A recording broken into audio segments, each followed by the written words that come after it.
Hello there, and thanks for staying with us here on the JoyNews channel. I am Blessed Soga. Welcome to UpFront. Well, President John Dramani Mahama is already 100 days in office.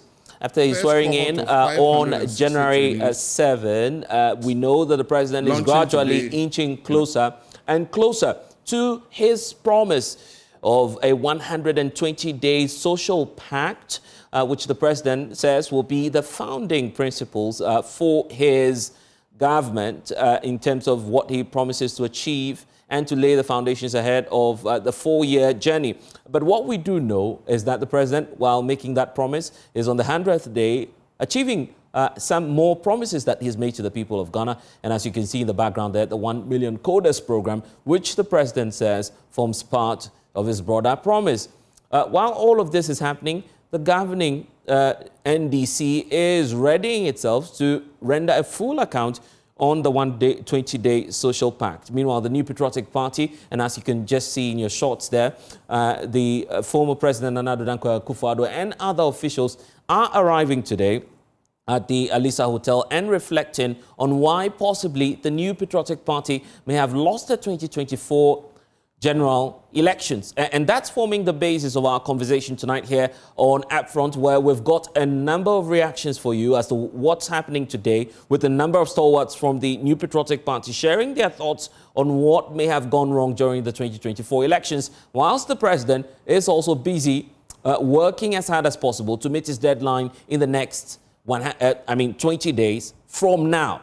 So will the NDC achieve that? And will the NPP also come out clear on possibly reasons why it has lost the 2024 general elections, as the report has been presented today to the functional executives and the National Executive Committee of the New Patriotic Party? Well, as we await all of that, there's a verdict out, at least giving us a sense of how Ghanaians are feeling with just 100 days of the John Mahama administration. Let's get to it, because Global Info Analytics is out with a sense of what may have been happening ever since President John Dramani Mahama took office. So take a look at this. We know that as of now, and according to Global Info Analytics, which is a ratings agency, in their April 2025 post-election tracking report, they seem to be painting that picture that President John Dramani Mahama is now enjoying some 66% in terms of approval ratings, with support from across all regions except the Ashanti region. And that's quite instrumental as to why Ashanti isn't working for the president. We'll get into the details shortly. But John Dramani Mahama, the president, is holding on to some 96% of his intended voters, while 14% of Dr. Mahmoud Bawumia's voters are now switching to the Mahama camp, and that trend started way from election day, a reason possibly for which we're seeing quite a sway in the voters and the outcome on the election day to the NDC side. Now, beyond that as well, 56% say that corruption has improved under the new government, and 62% of voters now believe that Ghana is headed in the right direction. We'll give you a graphical representation of that shortly. But take a look at this, because there's more that you need to know about. And this is instructive to the pictures that we've seen today of the former President Nana Addo Dankwa Akufo-Addo and other stalwarts of the NPP gathering today. You saw those shots on your screens a couple of minutes ago. They're holding a meeting reflecting on possibly why the NPP lost the elections, and Ghanaians are beginning to express their views on that. So take a look at this, for instance, because if you're looking at the top 5 persons that some supporters of the NPP are holding responsible for their defeat in the 2020 elections, or the 2024 elections, I should say, then 68% of them, majority of them, believe that that blame ought to be going to the former president, Nana Addo Dankwa Akufo-Addo. Take a look at it, 68%. That's how much of those surveyed have expressed that view in terms of how much responsibility should go to each individual in terms of how the party has fared in the 2024 elections. Then next to the president is his own relative, Ken Ofori-Atta, who some MPs at the point asked the president to reshuffle. He's featuring in there with some 40%. Then you have Dr. Mahmoud Bawumia coming through, Dr. Matthew Poku-Prempeh, his running mate, jointly sharing the blame as well. So Dr. Mahmoud Bawumia is not entirely out of the woods, because he has 37% of those surveyed also sharing that opinion about how much blame he should be taking as well. So is his running mate, Dr. Matthew Poku-Prempeh, and then government appointees collectively taking some blame as well in terms of what's happening. So that's the picture of what's going on within the New Patriotic Party. And you see quite some notable faces there of the president, his relative, the former finance minister, Dr. Mahmoud Bawumia, and Ken Ohene-Agyapong himself, because these are instructive pictorial depictions of what may have been happening in the NPP. Because if you take a look at Dr. Mahmoud Bawumia, he's an instructive figure, the presidential candidate of the NPP, but he wants to run again. Then you have a contender, a close contender, Kennedy Ohene-Agyapong, also featuring big in there as to why some people feel that the NPP lost the elections. Then there's a bigger figure as well, not bigger, but of course a key figure as well, but Dr. Matthew Opoku-Prempeh. So if you're projecting all of that into 2028, here's the view, that Dr. Mahmoud Bawumia still has quite a significant following of 48%, not in the majority, which means that clearly as of now, he cannot outrightly say that he's a presumptive leader of the NPP when it comes to the 2028 dynamics, because Ken Agyapong is giving him a close marking with others in the mix, like Dr. Yaosei Duchum, the former education minister, Kwabena Agyapong, Brian Achampong, and Francis Adainimo, all known faces within the NPP. So that's the story of the NPP.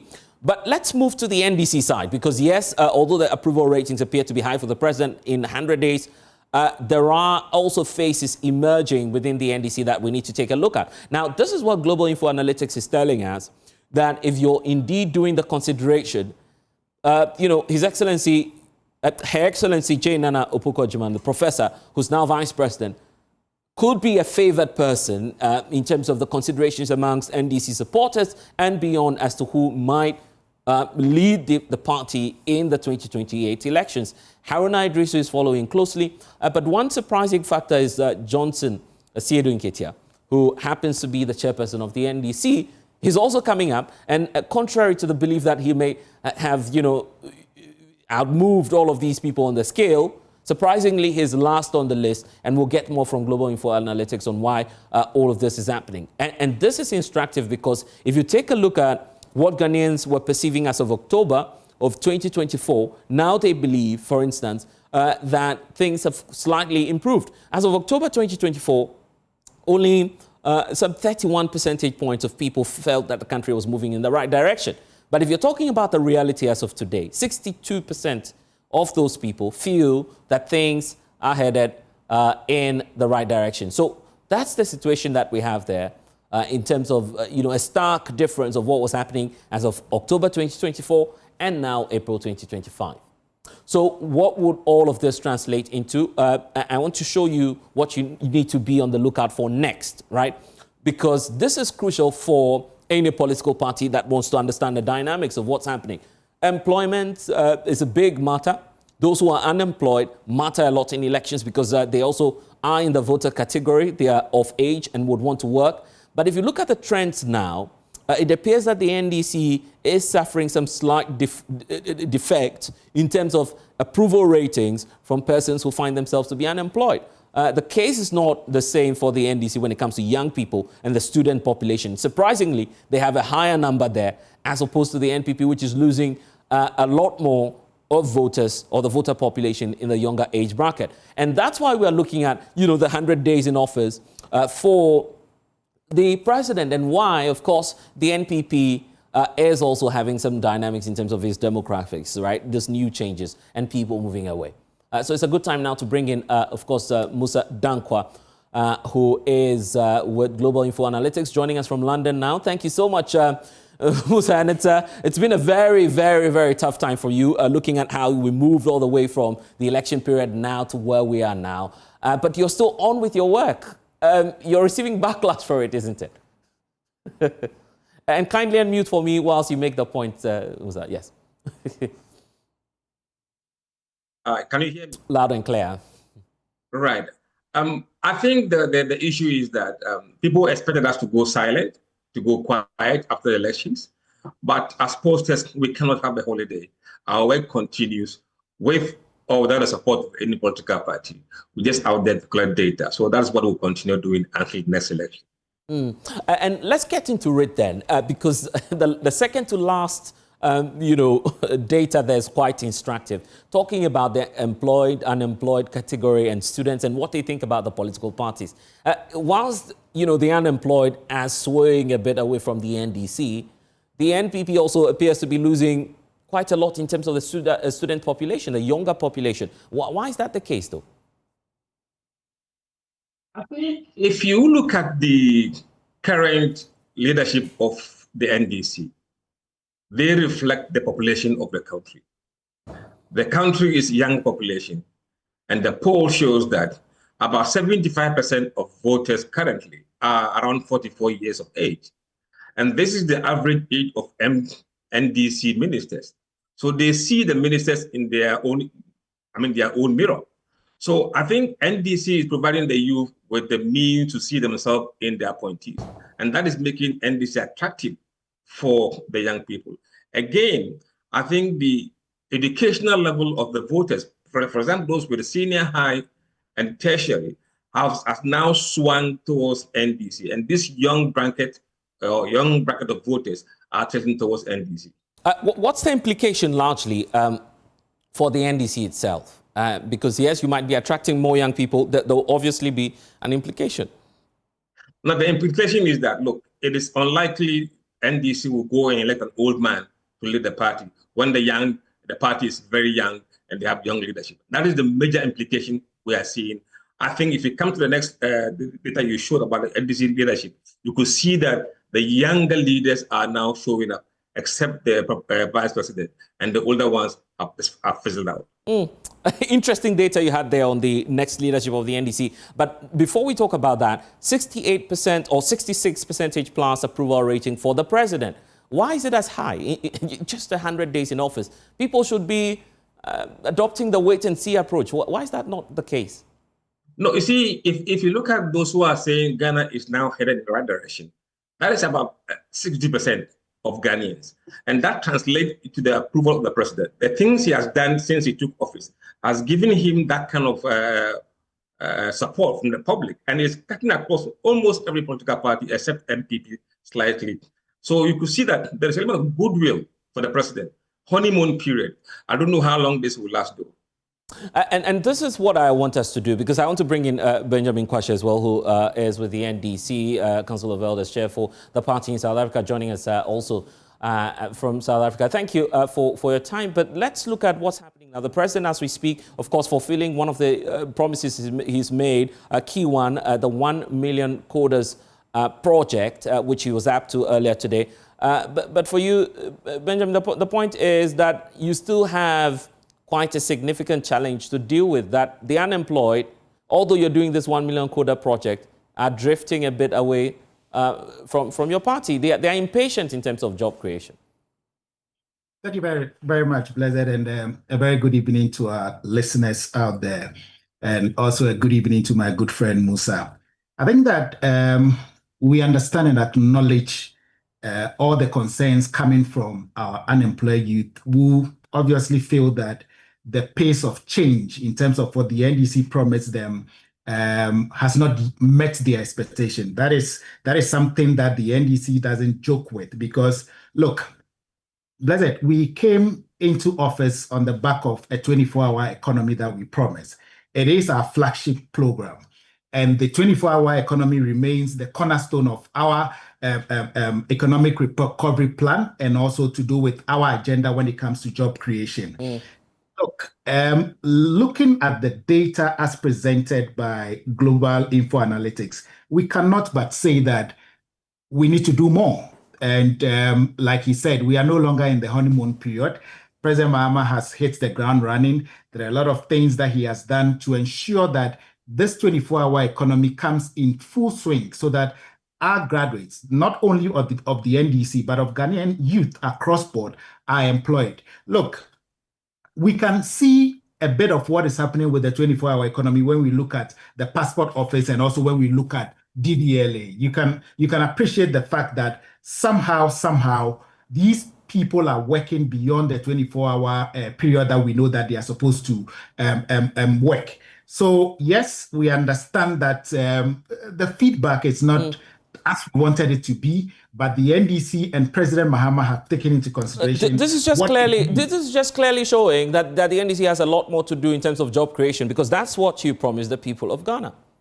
Of course, like I said, it's one thing that we promised: the economic recovery. We promised jobs for the people. We promised good life for the people. We cannot run away from there. And the people are saying that we're not confident. I mean, they are moving and shifting away to the NPP side, obviously. Yes, and most of them are shifting because they say that they are unemployed and they feel that the 24-hour economy that we promised have not been implemented. But if you've listened to President Mahama over the time and how he has approached governance in this particular era that he rules as a president, he is doing things in ways that once he moves into action, things that everybody expects to be in good shape obviously are put in place. The 24-hour economy, like I said, it remains the cornerstone of our economic recovery plan, and also to do with job creation.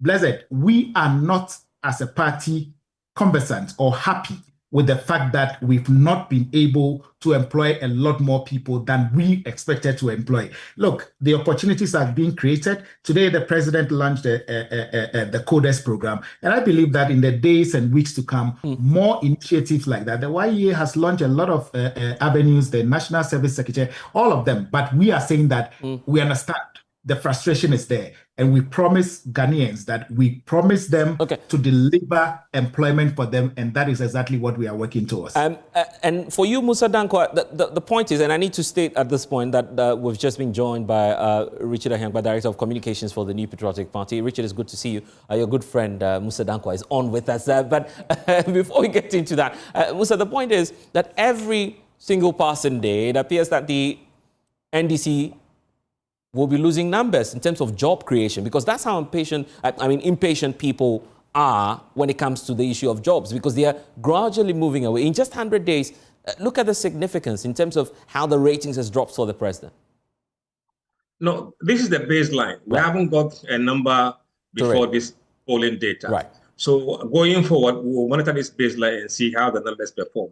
But it is quite alarming, because if you take, for example, the data before the December poll, the NDC had a major inroad into those who didn't have job. Now that they have power, they seem to have been waiting patiently, and the job is not coming. In fact, if you look at even social media, their own food soldiers are shouting, looking for jobs. So you can imagine the rest of the country. So this is expected. What they should not lose sight of is that if they fail to deliver on this issue, it could become an albatross for them going forward. And how much of an advantage would that be for the NPP? Because you claim that, of course, they are losing the figures in terms of the young voter population. So if that's the case, would that not make up for it? That, yes, you may gain young voters as the NDC, but you're losing the unemployed. They are in their numbers as well. Now, if you look at those who are in employment, it's about 55%. And they are leading that block. So it's not going to be, not everybody in the unemployed will be against them. They will not be losing all of them. But certainly they must be concerned that they are losing grip of those people who don't have jobs. Care must be taken by NDC. If these guys become frustrated, they become very loudmouth. And when they become very loudmouth, they can make governance very uncomfortable for you. And for the NPP, the young voter population? NPP has its own problems. I think it is worrying that they are losing grounds among people with jobs, and especially those with a senior high and tertiary level of education. They have in the past dominated this kind of demography. At the moment, they have lost ground in this key demography, and they must really take care. Now, I don't think from now to 2024, NPP can promise something tangible for these guys, because there's a long way before the next election. So it's going to be a burden for the NDC to see how they can calm these guys down. If they don't, and it lingers on, that will be trouble for them. Okay, and then you say that, part of the misfortune, 68% of that blame should go to the former president.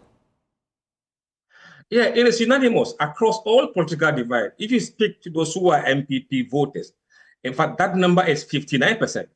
They blame Nana Addo. Among Ghanaians, 68%.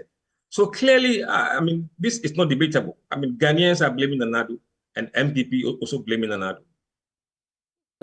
And how did you arrive at that conclusion? Now, these are the people we spoke to. 68% of the blames that they cited was for Nanado's name. And 40% cited Ufuriata. And then 37% cited Dr. Mahmoud Baumia. And Upuku 33%. And the government appointees, 32%. This is out of the people that we interviewed. About almost 8,000 people were interviewed. And we give them 3 options. Give us top 3 people you blame for the NPP defeat. And these were the numbers that came from that data. Richard, you're looking at the numbers now, and coincidentally, you are just coming out of that meeting that your party held today, a reflective one, of course, because you're still receiving reports from your committee that you set up to reflect on why you may have lost. But there's someone taking the lead. Global Info Analytics out already with a perception. That's quite dangerous, isn't it, to have all your potential candidates part of the reasons why you lost? Well, thank you very much. Good evening to your viewers. I think there's enough blame to go around when you lose elections. So for me, that doesn't mean much. To the extent that we have taken the right approaches to inform as we restructure the party, I think that's the key indicator for us. And then as you indicated, the report was presented today, and we're anxious to look into it and see where the guidance will be focused on the recommendations, apply them to the restructuring process. So all of these things are external factors that you can't do much about, right? But you can only control what is within your ambit to control. And I think that the report gives us a good indication on what's your report? What's your own report saying about, the level of blame that each person should be taking? Is President Akufo-Addo, I mean, the former president, featuring big in there as much as this report? Well, in fact, I can't speak to the content of the report. We're yet to go into it, but to the extent that it would give us any, indication into that who did what and what. It's internal to us, and how we can process those to inform our restructuring. So that I will not be able to discuss with you. But to the extent we're discussing global info analytics, I think that I've always maintained that though I believe in research, I have my own challenge with Musa Dankwa. Oh, really? Yes, over time, maybe he'll prove me wrong, but I have a certain view, and respectfully, I maintain that. But research, be it as it is, has its own constraints. So however scientific it is and however strict you apply the rules, the scientific rules, there are some inherent weaknesses to research. Yeah, what do you see in this one? That John Mahama has an approval rating of over 60%. This is 3 months. 3 months into office is quite significant. First 100 days, quite significant. That's poor, actually. Why should that be poor? That's very poor, because there was, if you go back to 2018, if my memory serves me right, in 2018, Akufo-Addo's approval rating was about 62%. UG poll at the time indicated that. So you're performing as much as John Mahama did? Actually better. Not better, but because they also... it's the same rate. But you're looking at the passage of time, right? This is 3 months into the administration, right? Yeah. And we're talking a year, more than a year into the administration, and it's still perceived as doing right. And the evidence is there for you to see, because in 2017, the year went really well. The economy did very well, 8.1%. There was growth, there was opportunity. Young people were aligned, and everything was going well. In 2017, 2018, the economy continued to do well. So it follows from there that Akufo-Addo will be perceived as doing much better, because 62, 2 years almost, more than a year into your administration versus 3 months, and you're ranking at 66%. Now, and this is Musa Dankwa's poll, which I think that has some bias towards the NDC. I mean, and he's a researcher. He understands bias in research, right? So that bias and he seems to be real. smiling at you at that. Musa, you agree with him on that? No, I'm saying he understands that there's an inherent bias in research, which, in my view, I conclude that is towards the NDC. Oh, really? Musa, what do you have to say to that? No, it's quite disheartening that somebody who is a researcher speaks like this to a research. That openly displays the methodology and approach. And unless you can pinpoint methodology and approach and its flaws, you cannot sit on radio or TV and make this kind of sweeping statement. I think Richard must realize that we have gone beyond that kind of argument. It is the same methodology that delivered the stunning result in the polls that he saw in 2028 election, really? 2024 election. Yes, we haven't changed anything. And if you got it right, why should he dispute anything we do? So I mean, I agree. I mean, he maintains his position, but he cannot dispute the fact that there's an inherent bias. And what do you think that bias is coming from? I mean, this is scientific data. This is the same group that predicted what the trend of the election was going to be. It's only scientific only to the extent that is replicable, right? No other person has taken his methodology and replicated his outcome.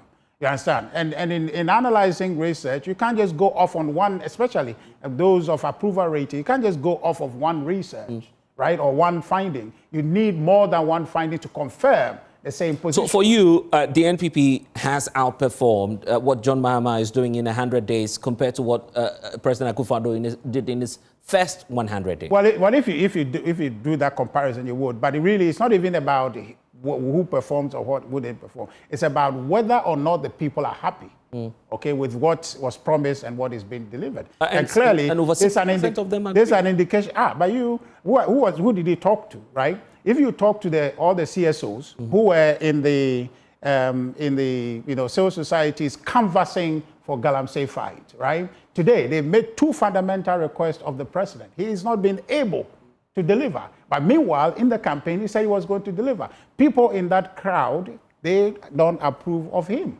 One, he wanted to repeal LI 2462. Yeah. He hasn't. He has completely refused to do it.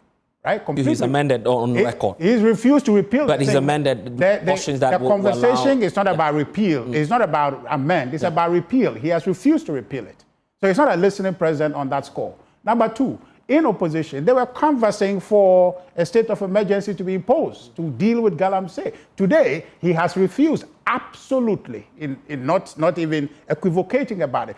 Clearly, he won't do it. He's not done it. And so that's a problem. People in that community, including me, including you, because you want our waters to revive. You want our forests not to be devastated. He has refused to do anything about those things to make sure that our environment is protected. So those of us who are concerned about that, if Musa Dankwa brings us a poll, I will rank him 0.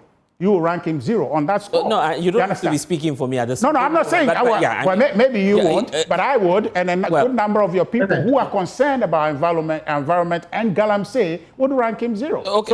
So this poll, as I'm saying, so when I say there is an inherent bias, I'm not necessarily on a good day, I would go on my own tangent, but I'm just saying that purely consuming the research, you want to make allocation for that bias, which I think that is towards the NDC. So that finding, let me find out from you, Benjamin, as well. You're listening to the NPP side. They say that completely, if you're comparing the numbers, John Mahama is not performing as much. Musa, I'll come to you in terms of the numbers and what they say. First 100 of President Akufo-Addo and first 100 of John Dramani Mahama. Prepare that for me. But Benjamin, what's your take on that? I think it's not surprising listening to Richard. That has been his argument. This is how they lost an election. You've indicated to him that these are scientific polls. And again, he rubbishes it and says that he's been biased. I don't see any bias here. What is important is that you create a mess of a country, of an economy that we have inherited. And within this short period of time, we are trying to restore things back to that level. Yeah, but the NPP's argument is, growth came to pre-COVID levels before they handed over power, isn't it? Yeah, before we handed over power to them. I remember there were times they stick to the numbers to say we brought it to pre-COVID levels before we left. Exactly. So what I'm saying is that as a government, we are doing what we have to do to ensure. Looking at the report of Musa Dankwa, there's one thing that stands out tall for me, and that is that the fact that the youth are with the NDC, because with 75% of respondents under 45 years, as the report indicated, it is clear that the vision of the country is aligned to what President Mahama has said and it's implementing for the young people of our country. But if you don't give them the jobs, they'll keep leaving, as we're saying. Exactly. That is what I'm saying, that we've inherited an economy that we are reviving. We are resetting, like you said to everybody. Now, we are not saying that we are okay where we are when it comes to unemployment. No. It is something that President Mahama, even in opposition, indicated that it is a national security threat when you talk about youth unemployment. And I'm saying that if 75% of respondents who fall under the bracket of 45 years old are saying that they align to the future plans of the NDC, then it means that the future is so bright when it comes to the achievements that the NDC should look at. We cannot sit here and say that, look, like Musa Dakwa said, we have people on social media, NDC members that are agitating. It is to be expected. Yesterday, you had our national chairman, when he had an interview, indicating that, look, they believe that there should be an all-inclusiveness when it comes to employment and ensuring that we give the good people of Ghana what we promised them. I can assure you that the concerns of the general Ghanaian population when it comes to unemployment is one thing that the NDC and President Mahama don't forget that already you have a baggage of sending some people home. Yeah. Many of them are waiting to see what the next move of the NDC will be. The NPP keeps complaining about these people. The NDC is complaining about employments that were done in bad faith. Richard sitting there knows it. They did the same thing when they came into power. I am not saying that we should recycle that pattern, but what I'm saying is that it is more to do with legal than to do with whatever we want to call it. Nobody was sacked to go home when that person had been legally and properly employed. We have said that without number, that nobody will be made to go home just for the fact that he's a political appointee. But if the appointment were done in wrong faith, and if the appointment, how can you employ people on, exiting government, and you expect the other government coming in to come and do what? We need to grow from this. And I believe that Richard will understand that let's not do politics with these things. Let's stop. Let's move away from the theatrics. The good people of Ghana went to the poll, gave NDC the resounding vote, and asked that they should be able to reset and fix the economy of Ghana. As I am happy to report that out of this research, out of this poll that Musa Dakwa has, and it is the same poll that gave us the NDC that victory that we took. And I'm happy. And I'm glad to report that unlike the NPP who believe that, for them, if it goes, Richard is quoting a UG poll when they were in government, and he believes in that poll. But he thinks that what Richard is doing, because it's not aligning or speaking volumes for them, they wouldn't take it. The NDC takes it in good faith and will work towards ensuring that we provide employment for the good people of Ghana, and especially members of the National Democratic Congress. And that's why Musa is also on with us, fortunately, to explain some of the key details of what they are finding out. 100 days of the first 100 days of President Akufo-Addo and the first 100 days of President John Dramani Mahama. Richard was pointing out to that. Well, Musa, what data do you have on that? Unfortunately, we weren't in existence when Nana came to power. So we don't have that baseline data. We wish we have that data. But going forward, we're going to have it. I've never seen the data that Richard was mentioning or talking about. I would love to see that. But what we can say is that for now, Mahama enjoys 66% approval rating from Ghanaians. And at the time Nana was leaving power, he was on 36%. Richard, that's the level. Yes. But, you just brought to our notice some significant number of Ghanaians who were just sent home. They are not. Why are you still in denial, by the way? In denial about what? I mean, it's the numbers. Numbers don't lie, do they? No, but it depends where the number comes from, right? Would you accept any number? You won't accept just any number. Okay, but is it strange to you, and we need to be very blunt about that, is it strange to you that you find a lot of people say, well, the former president did not do as much? It goes without saying that's why you're voted out of power, isn't it? Well, it's the same. His Excellency John Dramani Mahama was said in 2016 as having been the worst president. Is it not the case? Yeah, but now can I say that... Is that the case? That's the case, right? But today and if you're reversing that, then that's the case for the former president. No, but I'm just saying that sometimes it's not the performance per se that is being dealt with. That is the circumstances surrounding the country or prevailing in the country at the time. And if you look at Akufo-Addo, which you want to talk about, We look at Akufo-Addo and how he managed the economy in 2017, 18, 19 compared to post-COVID and the matters that arose. You can tell that the circumstances were beyond his control. The difficulty. Really? Oh, of course. But don't you see now the NDC? Galamsey was out of his control. He couldn't have acted on it. So let's deal with one thing. I mean, he put his presidency on the line for that. I think the cross-cutting. This is the same yardstick you're giving. No problem. I agree. The cross-cutting issue is the economy, right? The cross-cutting issue is the economy. So you can take Galamsey if you want to, but I'm looking at the into the economy. Yeah, it fits. Yeah. No, but it's a sectional issue that has implication for the environment and if you want to say the economy. But a cross-cutting issue for every Ghanaian, okay, is the economy. And on the economy, the reason why we had the difficulty we had are reasons that the NDC today are accepting. In your studio here, anytime we say Russia, Ukraine, they say, oh, no. But now they are owning up to that to say that those difficulties really did affect the economy. So Akufo-Addo... And just to remind you that the Russian-Ukraine war is not over. Certainly. Yeah, so now, that's what I'm saying. They are now... But you agree now. But they are agreeing. Yeah, but you agree to as well. Yeah, no, but we have always was impacting you. The war hasn't ended. What I'm saying is that Richard, the war hasn't ended. No, that's a conversation. Yeah, so give some credits to John. No, I'm not taking anything away from him. I'm not talking about the economy. I talked about things he had done with Galamsey, which is egregious. Right. I'm talking about things he had done by sacking people to go home when he promised he was going to create employment. That is egregious. That's why he's not going to be popular, right? In a matter of a short while. If Musa Dankwa continues to do it, Musa Dankwa, I'm saying this because you agree with me that in a multitude of polls, you can find an average to say that what Musa Dankwa is saying, what Blessed is saying, what this person is saying, we strike average, there's a consistency. Why do you still have difficulties in, the numbers from Musa Dankwa? No, because even analytically, you cannot go, or even in terms of good practice, you don't go off of one polling to say that this is authoritative. And how do you explain that to us? Not good practice. Yeah, Musa, so that quickly I can come back to Richard on the future because it's likely to impact their candidates. Two of them being mentioned, Dr. Mahmoud Bawumia and Kennedy Agyapong. Touch on that for me. He says you can't do this with just one polling. In other parts of the world, you have several polling organizations that deliver polls regularly. In this country, there's none.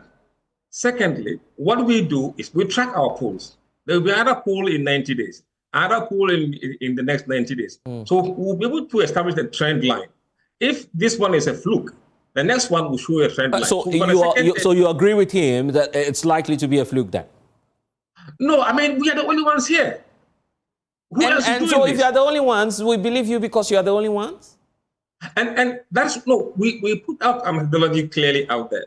And once we do a tracking poll, if there are any noises in the numbers, over time, those noises will be removed and you see a trend curve. And that trend curve will be the true reflection of what Ghanaians are thinking. This is the exact way that we did that gave the NPP what they got in the election. Nothing different has been done here, Blessed.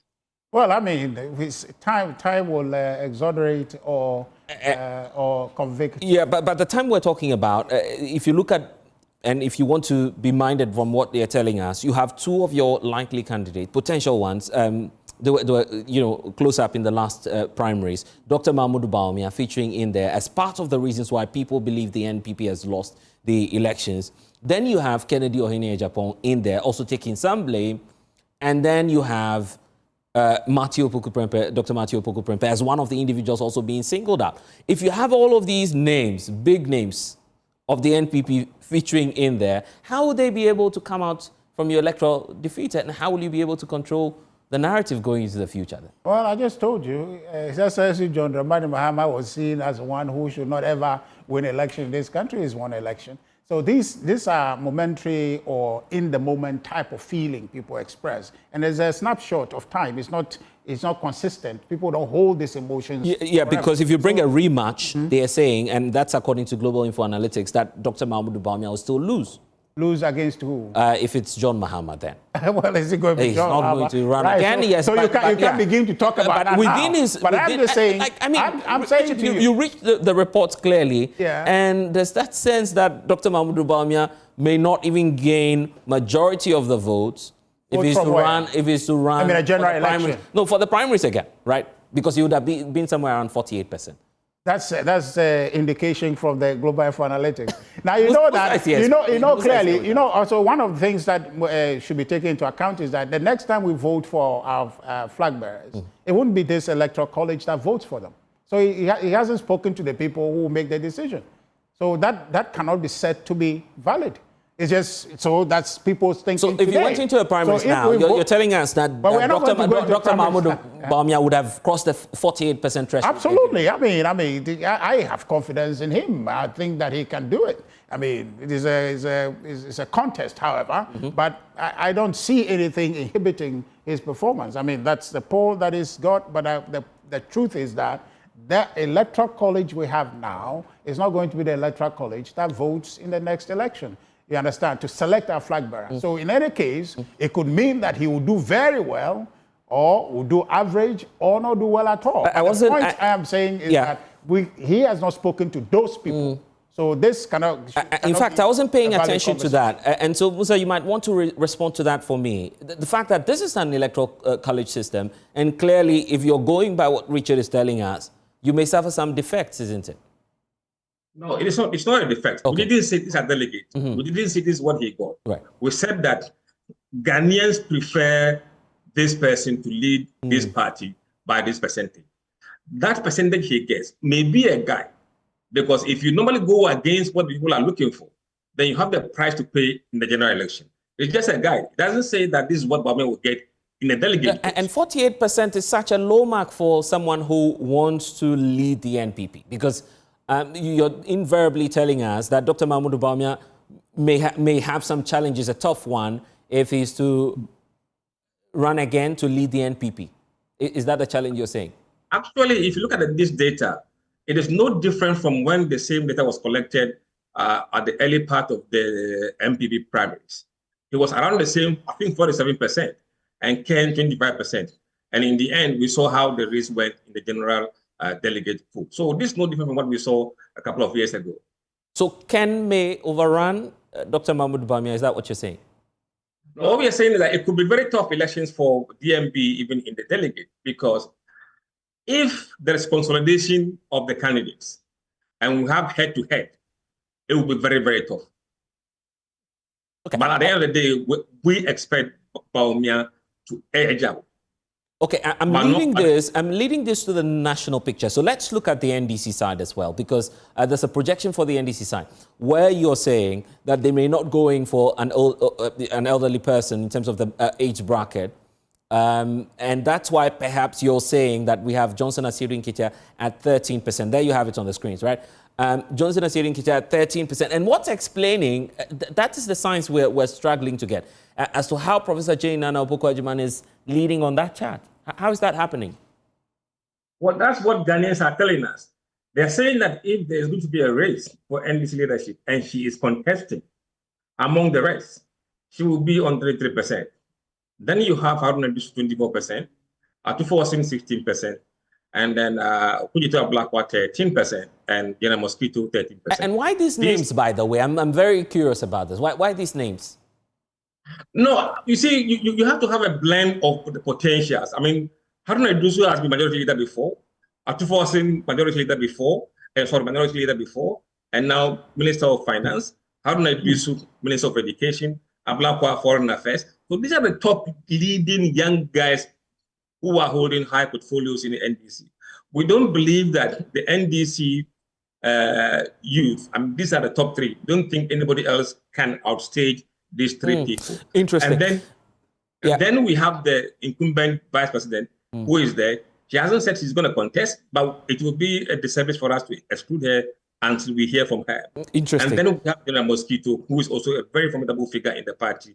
So these were the names that were really top five. But there were many others who actually didn't perform very well. What we are ultimately going to be doing is to pair the names, and I'll come to you, Richard and Musa. But Benjamin, let me hear you on this. The point about the names we are seeing now, it appears that, yes, you may have younger people being attracted to your party, but if you're looking at tough names, like even your party's chairperson, Johnson Asiru Nketia, he's ranked the list on that list for you. You have rather the vice president who is now breaking new ceilings and getting a shot at this for the very first time, leading that poll.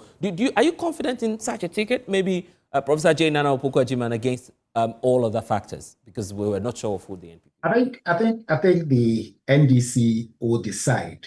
But if you ask me, these are interesting names that have come up. These are interesting polls that we have, poll numbers that we have. I believe that Professor Jenana Opoku-Agyeman, like we've indicated, she has been a groundbreaker. She's been the first female vice chancellor. Today, she's the first female vice president of the republic.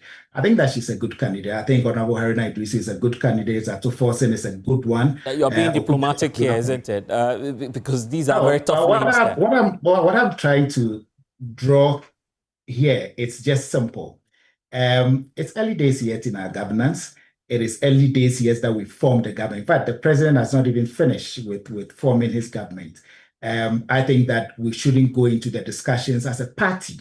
Other people can go into this discussion, but as a party, we should all rally behind the president and but Ben, if I were to ask you now, that do you think Dr. Mahamudu Bawumia will be a perfect match for any of these persons? You have an outright answer, isn't it? If you ask me, the verdict of the good people of Ghana is there for us to see. On December 7th, 2024, you saw the verdict that the good people of Ghana gave John Mahama as against Alhaji Bawumia. I'm saying that any day, any time that Alhaji Mahamudu Bawumia stands for an election, the NDC is going to defeat him well, like we've done in the last election. What I'm trying to also make all of us understand is that it is early days, yes, for us in the NDC to start thinking about candidates that are going to inherit the presidency should President Mahama leave the stage. The NDC is focused, and all these names that Musa Dakwa has mentioned are people. And Richard, just land for me. Yeah. Yes. Sorry. All these people that Musa Dakwa had mentioned are people that are in government that are supporting President Mahama in ensuring that the reset agenda for which the good people of Ghana gave us that landslide victory is achieved. And to conclude, in 2018, during the UG's survey that Richard is talking about, Richard indicated that Nana Addo's approval rating was 64%. It was not 64%. The records reflect that it was 58%. So let's look at this and then juxtapose it to what Musa Dakwa is saying. I'm sure that Richard would agree and understand that President Mahama is doing far better. The NDC is doing far better. And everybody in Ghana believes that we are headed towards the right direction. He should not just say that Galamsey. We've done a lot of things. We said e-levy was going to go. He's not spoken about it. We spoke about the emission tax being eliminated. It is gone. The betting tax is gone. Richard is not saying anything about it. He's concerned about Galamsey. Yes, President Mahama is also concerned about Galamsey. In the days to come, weeks to come, ensure that it becomes a matter of the past. A mess you created within 8 years, you don't expect us to solve it within 2-3 months. But we promise the good people of Ghana that will deliver on our mandate and would ensure that Galamsey becomes a thing of the past. He can mark it anyway. Right, and we've done that check ourselves. That Richard, if you're going by our own in-house research, the 120-day pact, I mean, he's crossed the 50% threshold. Tell my brother that words alone won't cut it. Now they're in government. Okay. People need results. They need action. So words alone, you can speak all nice and all of that, but reality is different from that. The point you made, I was going to interject, was that should President Mahama leave the stage? What's that? What's that about? He has to leave the stage. He has to leave the stage. There's no choice. There is no world in which I'm saying that perhaps? There is no world in which he will not leave the stage. He must leave the stage. So the question is, he must be clear in his mind about that. So the point is that in the future, who all are the ones... Yeah, but look at all of these names. And that's why I ultimately want us to, wrap up the show. The names that we're seeing. Asiedu Nketia, Johnson Asiedu Nketia against Dr. Mahamudu Bawumia. Who would you go for then? I mean, be honest. Don't put me there. But any one of the NDC people they put up, we're going to give them a good run. No. I'm being specific because I want us to run through that. Johnson Asiedu Nketia, Dr. Mahamudu Bawumia. Johnson Asiedu Nketia, Kennedy, Japan. How does that happen? He's one of your contenders. He could emerge as the presidential candidate. Bawumia will not run against... you never know. Kennedy, Japan. Yeah, but I'm saying if he emerges as your party leader... If Ken emerges... Yes. Well, that's conjecture. I don't know how that is going to pan out because we don't have any data. So, Haruna Idrisu, Dr. Mahamudu Bawumia. and then you have Samuel Kujeto and Baumia. I know he's not going to contest by Baumia.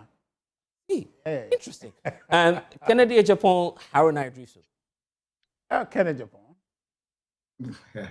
Yes. Richard So, but the point of the matter is... No, I mean, you're just saying it because you belong to the NPP. Right? No, I'm saying it because their performance early days you now... wouldn't love Anasiru Nkechi as your president?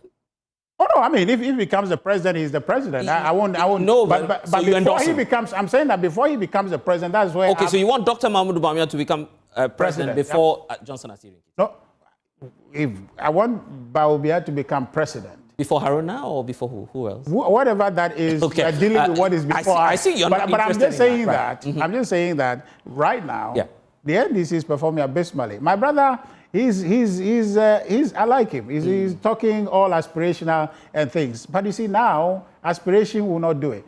Right? You see this business of, it's too early to talk about flag bearer and all. That has started the day they You know the reality will be hitting you hard as the NPP because you've just started. We've just seen the meeting that you've concluded. Are you sure that if we're beginning to go into the details of the report, your party won't be the front? Which report? That was submitted to you at NEC. Well, that report is not for public consumption. Yeah, you're hiding it. But if we're not hiding it, but because... Are you sure that your party will be the same afterwards? You'll be united afterwards? I'll check it. Because I could... People marry in public, but the things they do after they are married in public is private. So the business of this report is for internal consumption. Are you sure you keep a united front? The outcome of the implementation of that report is for the public. Are you sure you'll keep a united front? Absolutely. That's a commitment. And every one of us as members of the party are committed, and we're going to do our parts to ensure that this party moves forward as one. Okay. Let me give the final words to Musa and to you, Benjamin, a minute each for you. Musa, what would you want to say as we wrap up? I was just listening to the permutations you were giving out. Interesting. And I was laughing. Yes. I was laughing in my head because we have the early indication, but it's confidential. Oh, really? And possibly who might be the next? That's if another platform. Maybe a clue just to help us out then. No, I mean, we're going to see a very interesting race for the NPP. It's going to be a very, very tough race for either of the candidates. There could be surprises within the NPP. That there may be candidates that may not have fitted in the past that will show strongly in the primaries. That is there. And for NDC, I think eventually they will settle on an obvious candidate, one we have seen. Benjamin, let me give you the final words on this. Maybe Richard will become the next running mate. You never know. Well, you give me the final word. I'll say that. Yeah, Ben. And to add to what Richard said, let me correct this. President Mahama is a person who believes in the rule of law. The Constitution stipulates the number of terms that as an individual he can go in contesting for presidency. I don't think that President Mahama will want to disrespect the Constitution. And so if it is 2 tenure, he would go when the time is right. I just want to say this to Richard, that I'm happy that today he's talking about the report that the NPP had about their internal mechanisms being a private affair. I remember they were running everywhere, helter-skelter, asking that the NDC should produce a Kwesibocho report because it is something to do that everybody should hear about it because we are all Ghanaians. And today he's here. He's telling us that it is something that they have to keep and it's not for public consumption. Thank you very much, Richard, for agreeing to this and also trying to follow our footsteps. But again, we need to go. Yeah, conclude briefly. Yes. Beyond the 24-hour economy, I know that President Mahama and the NDC is taking very bold and decisive and deliberate steps to support youth unemployment. We've seen a lot of things that are happening that indicates that the government under President Mahama is focused on making sure that the good people of Ghana derive everything that we said to them during the polls and ensure that Ghana is resettled and ensure that we move on into the right direction. Grateful. We need to go. Just one quick second. I'm just saying that the president is promoting unemployment. That's a problem. Anyway, grateful to Richard Ahanga, grateful to you, Benjamin, and to you, Musa Danko, for joining us here on UpFront. I am blessed as we've run out of time, but thanks for joining. We'll see you again. Interesting day it has been. Bye-bye.